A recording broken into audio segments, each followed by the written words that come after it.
മകൾ അടുത്ത ക്വസ്റ്റിലേക്ക് പോണേ. ക്വസ്റ്റ്യൻ നമ്പർ 10 ഏതൊന്ന് വായിച്ചോക്കടാ. എവിടുന്ന ക്വസ്റ്റ്യൻ വന്നെന്നുള്ളത് കണ്ടാൽ മനസ്സിലാവുന്നില്ലേ?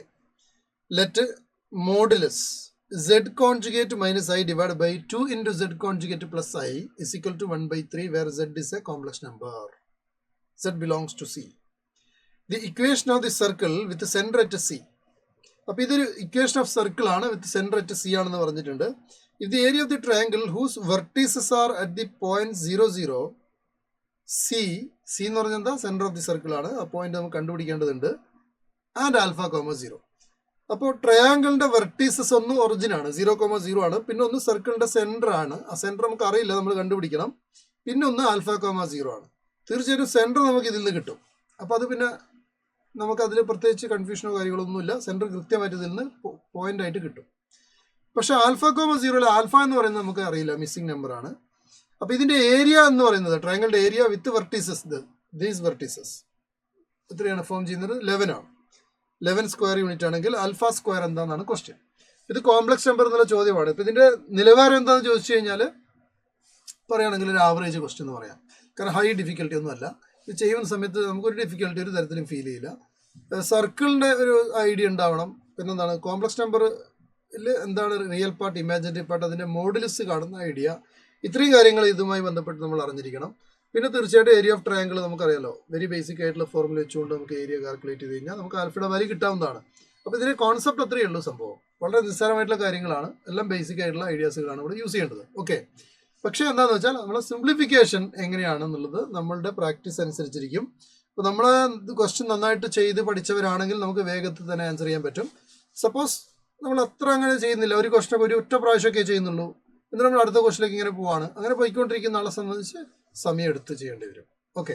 അപ്പോൾ ഒരു ക്വസ്റ്റ്യൻ കിട്ടുമ്പോൾ നമ്മൾ ആ ക്വസ്റ്റ്യൻ നമ്മൾ 1, 2, 3 പ്രാവശ്യം ഒരു പ്രാവശ്യം ചെയ്താൽ പോരാ, 2, 3 പ്രാവശ്യം മിനിമം ഒരു 3 പ്രാവശ്യം ചെയ്യണമെന്നാണ് ഞാൻ പറയാറ്. ഒരു ക്വസ്റ്റ്യൻ 3 പ്രാവശ്യം ചെയ്യുമ്പോഴാണ് നമ്മൾ ആ ക്വസ്റ്റിൽ എക്സ്പെർട്ട് ആവും.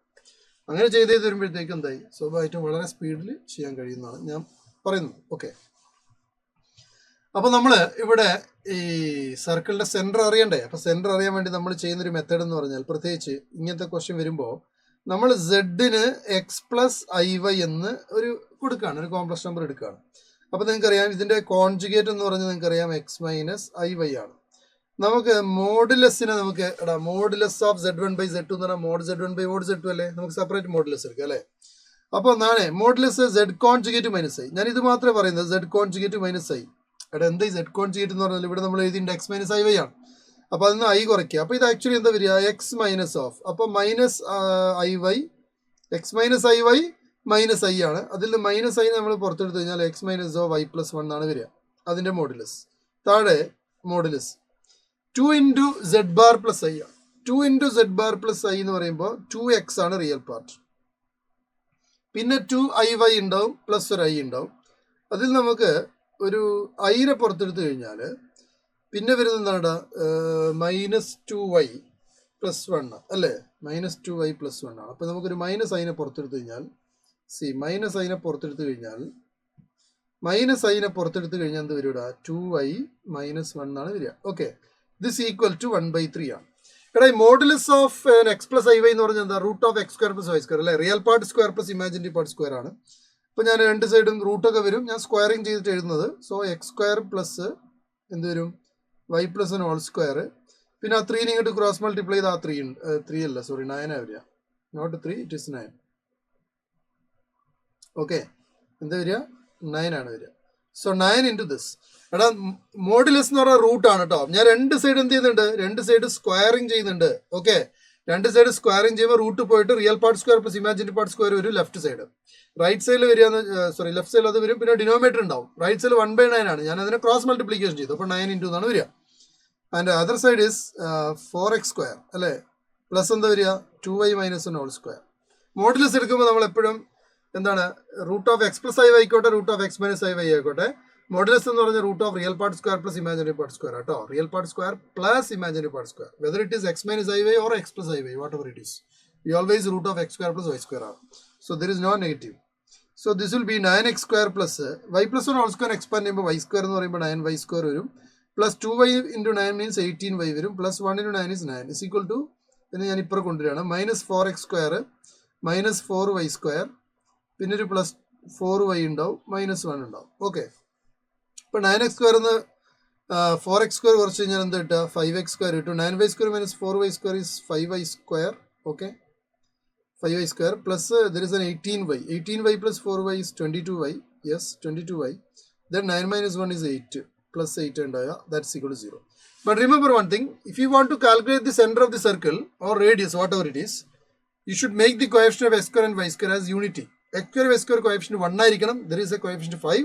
So dividing throughout by 5. So we get x² plus y² plus 22 by 5 into y plus 8 by 5 is equal to 0. Okay അല്ലേ മക്കളെ? ഇങ്ങനെ കിട്ടി. ഇവിടെ ഇവിടുത്തെ സെന്റർ, അതായത് സി നമുക്ക് പറയാൻ പറ്റും. എക്സ് കോഎഫിഷ്യന്റ് ഇവിടെ ഇല്ല, അപ്പോൾ 0 ആണ്. y കോഎഫിഷ്യന്റ് 22/5 ആണ്. അതിന്റെ പകുതി എന്ന് പറഞ്ഞാൽ 11/5 ആണ്. പക്ഷെ സൈൻ എന്ത് ചെയ്യണം? ഓപ്പോസിറ്റ് ആക്കണം അല്ലേ? അപ്പം -11/5. So this is our centre. Okay, no it is very easy to calculate. ഇവിടെ നമ്മളോട് ചോദിച്ചിരിക്കുന്ന ഏരിയ അല്ലേ? ഏരിയ നമുക്ക് തന്നിട്ടുണ്ട് അല്ലേ? Delta is given to be എത്രയാണ്? ഡെൽറ്റ തന്നിരിക്കുന്നത് എത്രയാ? Delta is given to be 11. Delta is given to be 11. So what is the formula? Delta given to be 11 means you take a plus or minus 11. So formula is half into determinant of x1 y1 1. x1 y1 1 means you take this point as x1 y1, this point c as x2 y2, and this is x3 y3. So take in that order or in any order, no problem. So 0 0 now. So this is 0 0 1. The next point is c on c 0 minus 11/5 1. Then the final point is alpha comma 0. So alpha 0 then 1. This is plus or minus 11. Okay, so this is half into. But ഇത് solve ചെയ്യുന്ന സമയത്തെ നമുക്ക് just ഇത് മാത്രം ചെയ്താൽ പോരെ? എത്ര കിട്ടിയടാ? 0 plus 11 alpha by 5 എന്ന് കിട്ടി. That's equal to either 11 or -11. So anyway 11 alpha by 5 is equal to 11 into 2 എന്ന് എഴുതും. ഈ 2 അങ്ങോട്ട് ക്രോസ് മൾട്ടിപ്ലൈ ചെയ്തു. ഓക്കെ മക്കളെ, ക്ലിയർ? അപ്പോൾ നമുക്ക് 11 cancelled, alpha is equal to 10 എന്ന് കിട്ടും. നിങ്ങൾ ഇവിടെയാണ് ചെയ്യുന്നതെങ്കിൽ ആൽഫ ഈക്വൽ ടു നിങ്ങൾക്ക് -10 കിട്ടും. Anyway whatever it is, alpha square is equal to 10 square, that will be 100. So what is the answer? 100 is the final answer. So option ഏതാ മക്കളെ correct? Option 1 is correct. Clear ആണെന്ന് വിചാരിക്കുന്നു. ഞാൻ പറഞ്ഞില്ലേ, ഇത് വളരെ സിമ്പിൾ ആയിട്ടുള്ള question ആണ്. ഒരിക്കലും ഒരു ഡിഫിക്കൽട്ട് ലെവൽ അല്ല, ഈസി ആയിട്ട് സോൾവ് ചെയ്യാൻ പറ്റുന്നതാണ്. ഓക്കെ.